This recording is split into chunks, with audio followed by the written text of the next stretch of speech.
Mark W. Thomas was born and raised in Rockford, Illinois. Mark's early spiritual development came from his family, which was actively engaged in the United Methodist Church. After graduating from the University of Illinois, Mark moved to New York State, where he took a job managing the Outdoor Education Center for SUNY Brockport. In 1982, after 7 years in that position, Mark and Elaine were married, and he started his training and consulting work in the human resources field. Elaine and Mark began applying the accelerated learning to the teachings of spiritual development practices through their modeling course known as Spiritual Insight Training. In 1988, along with Dr. and Mrs. Panabianco, Elaine and Mark founded Fellowships of the Spirit and its School of Spiritual Healing and Prophecy. Mark's interest in public service brought him to be elected to the Pomfret Town Board in 1991, and he served as Chautauqua County's executive for 2 terms.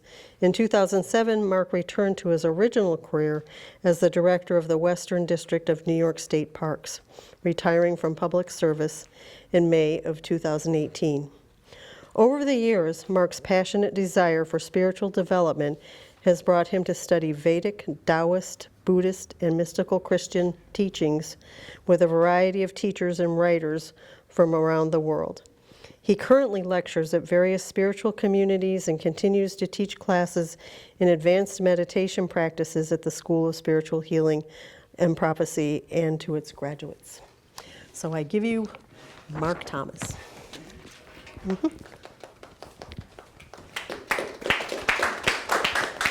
Well, very much.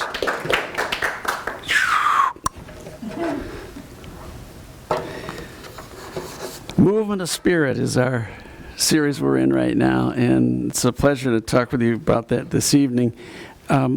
Since Elaine passed away in January of 22, it's a regular occurrence that people say, oh, Elaine came to me in a dream, or Elaine gave me guidance and so forth. So I'm going to tell a few Elaine sightings, as I call them, stories, to get as the movement of spirit goes, you know. So the first one was the inspiration for the talk this week was one of our earliest class graduates called me this week and said, I have to tell you a story. I've been very ill since May, she said, with colitis, and I couldn't get rid of it, and the doctors tried everything, and this and that and the other. And she said, I was about to my wit's end this last week, and in the middle of the night, Elaine came to me in a dream, and she put a purple sweater over me, and she told me that at my appointment at the doctor the next day, that I was going to get direction that was actually what was going to heal the colitis. And I just needed to relax and go in, and everything would be all right. Well, this was like a couple weeks before, and it's exactly what has happened. So it's a really special kind of thing, you know? So it was really neat. So that was a good one. So that kind of got me going this week. It's like, oh, there's a movement of spirit if I ever... Bad pun, I know. So the next one was... a couple years ago, similar to this, we had a graduate that was really struggling, and she was looking for the right medical care as well. And Elaine came to her in a dream one night and said exactly certain words that the doctors were going to say this, this, and this, and that they were going to recommend this, this, and this. And then if she went down that treatment direction, that things would work out. Well, guess what? She got into the doctor's appointment the next morning, and the doctor said verbatim exactly what Elaine told her that would be said. It was verbatim, and it blew her away, because it was like, it wasn't just similar, it was verbatim. And she said, okay, I got the message, you know. So those are 2 big ones. And then another one, this happened last year. The friends of ours here locally in the county, husband was ill, had an infection, and got up in the middle of the night to go to the bathroom and fell. And his wife was awakened, of course, and couldn't get him back up off the floor. He wasn't hurt badly, but he was very ill and weak. So she had to call the emergency squad to come help get him to the hospital, because she was concerned that if since he passed out, that he needed to go to the emergency room, not just stay home. So she was beside herself, as you can imagine, probably 2, 3 o'clock in the morning, and things were scary. And so as she is waiting for the emergency services folks to show up, she goes into their living room, and in the corner they had this art, kind of stuffed bird, but with art, and it's all these feathers, real feathers on the wings, right? And she looked over in that corner, and there's no air moving in the apartment whatsoever. Doors are closed. The feathers are going like this. They're moving.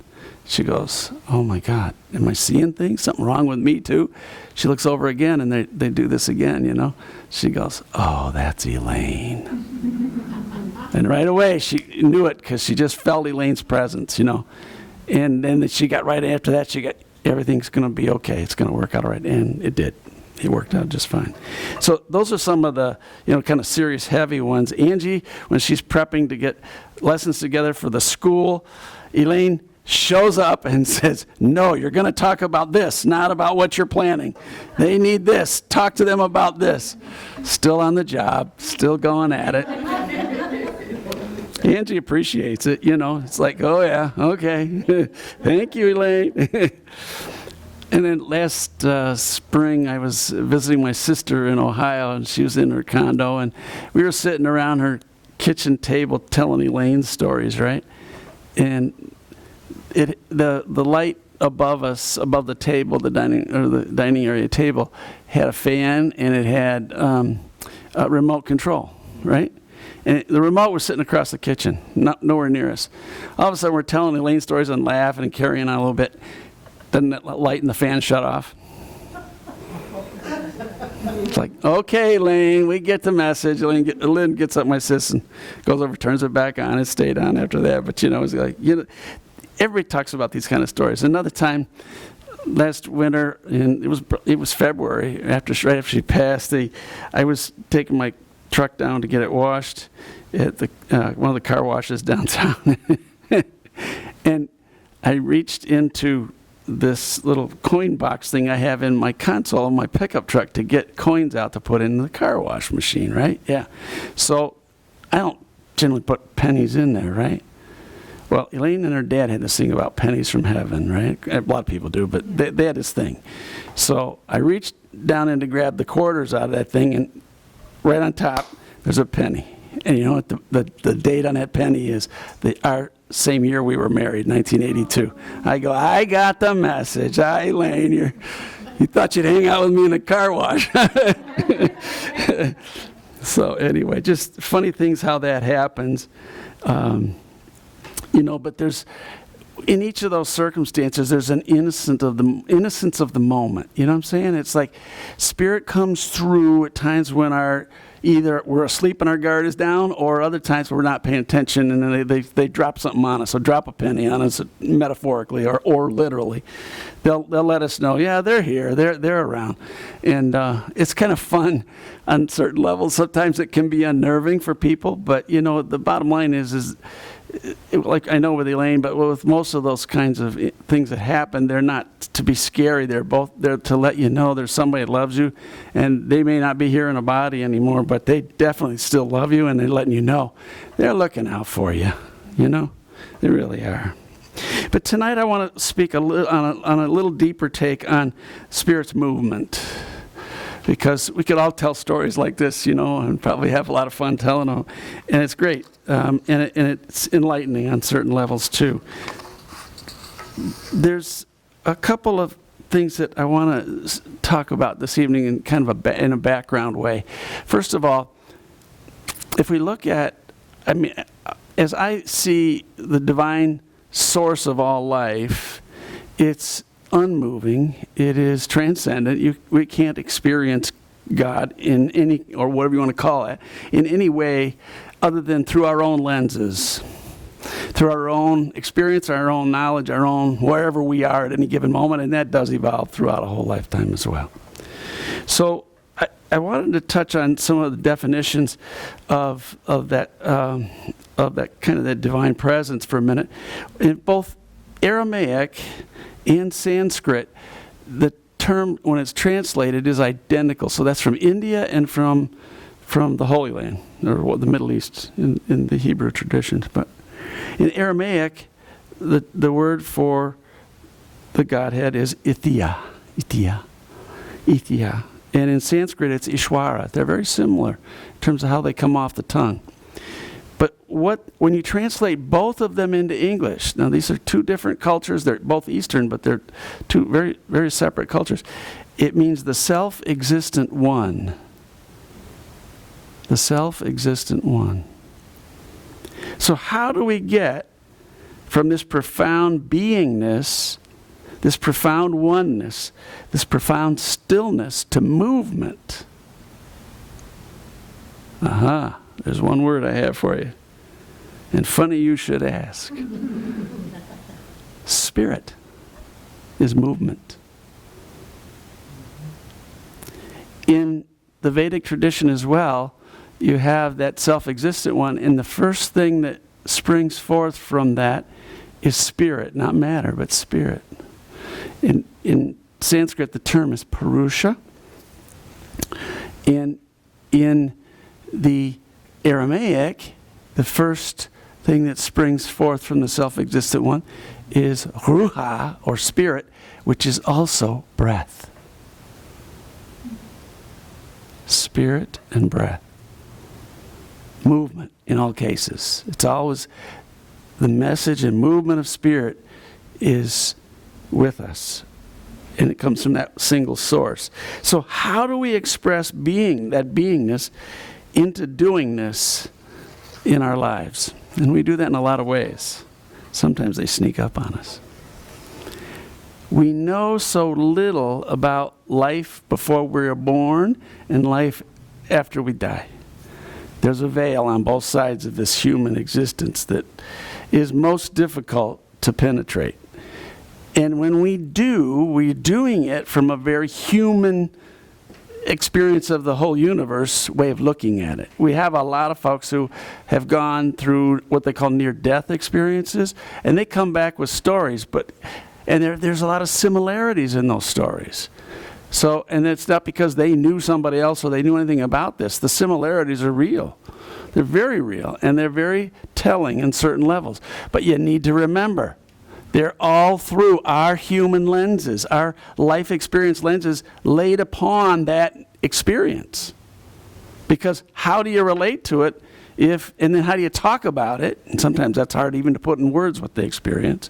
But how do you express it and how do you live with it if you can't put it in terms of a body, a beingness right here, right now? Because you kind of have to do that. If you ended up getting sent back on a near-death experience to live out the rest of a life here, guess what? You got stuff to do here. And they all know that. They all know that.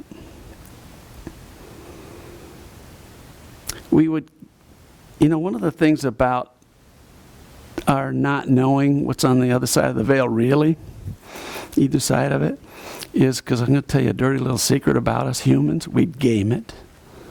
We would spend this life trying to figure it all out so that we set up the next pegs in the next life and the next journey. So we got a good ride, a better ride of this, or something that we want that may or may not be in our best interest because we don't have the larger perspective. We have this narrow human one. We'd game it. We constantly do that now anyway. And so many religious traditions around the planet they talk about if you do well here, then you will be rewarded in an afterlife. So in a sense, they're buying and selling future life insurance. That's what I call gaming it. Okay? It's like you're setting up. Okay? People have been taught through this way. Gandhi once said, and this is a kicker, and I need to share it with you. Any act performed in this life for a benefit in a future existence ceases to be a moral act. You're bargaining. You're not playing full out here. I think that what we're being called to do is live this life to its fullest, to love what I call uncontainably, just let it go. To love universally, and to live joyfully. Back to, Kara. And as Joseph Campbell, the late mythologist and college professor, wrote, live your bliss. Live it out.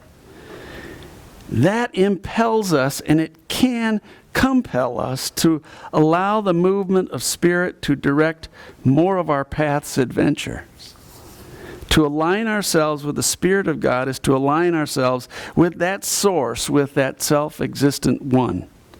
And when we create that alignment and we allow Spirit to guide us, we come more and more into fulfilling the purpose for which we come and walk here on this planet. The best way I know to create that alignment is through meditation, where you go into that unboundedness, that silence. In the second and third verses of the Yoga Sutras of Patanjali, there's crucial instruction, and most people read that book, they read right by it, and they miss the point. And that is, yoga is the settling of the mind into silence. And yoga means union, or going to the oneness, okay? Yoga is the settling of the mind into silence, that interior silence. And the third verse is, when the mind has settled, you are established in your essential nature, which is unbounded consciousness. See, once you're established in unboundedness, you bring that spiritual power of that up into this world of forms. You become an increasing agent of grace in this world. You become one who's increasing faith, not only for yourself, but for those around you. And you're deepening the joy of living here in this world. And that, my friends, brings transformative change. The more you walk in the energy of those three, brought up from that depth of the spiritual source of all of us, and you start living it, walking it, spreading it around, you transform the relationships you're in, you transform the situations you're in, and not only you, but that ripples out from you as well. You know, one of my favorite stories from Gandhi, who was one of my great role models from the last century, he always kept one day of the week in silence, and he would not violate it no matter what. So if it was his day of silence, he was not talking. And he was doing more prayer, more meditation, more rest those days. It was kind of like a Sabbath day for him. But he did do some work, but he generally would not get into conversation with anybody on that day, no matter what. So he's riding on a train up to a place in northern India there where there's these riots between the Muslims and the Hindus, right? This is near the time where they're working on their freedom from the colonial rule. And he's riding on the train, and these folks from the media get on the train, and they're bugging him about talking, and it's his day of silence. And he gets up to this city where all these riots are going on, and I think they're bugging him. They're saying, Gandhi, you got to talk. You got to get out and speak. You got to quell this mobs and the rioting and all this going on. And he just sat there and listened to them for a while, and he wrote on a piece of paper, "My life is my message." And he wouldn't speak. And that message got out off the train, and it quelled the riots. My life is my message. He also said, he was quoted later on in his life, to be the change you desire to see in the world.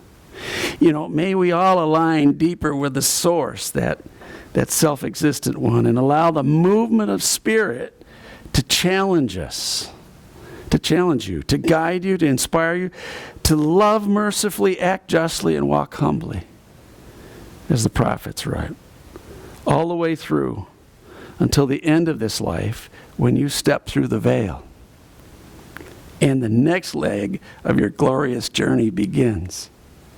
So be it. Thank you. Have a good night. Thank you.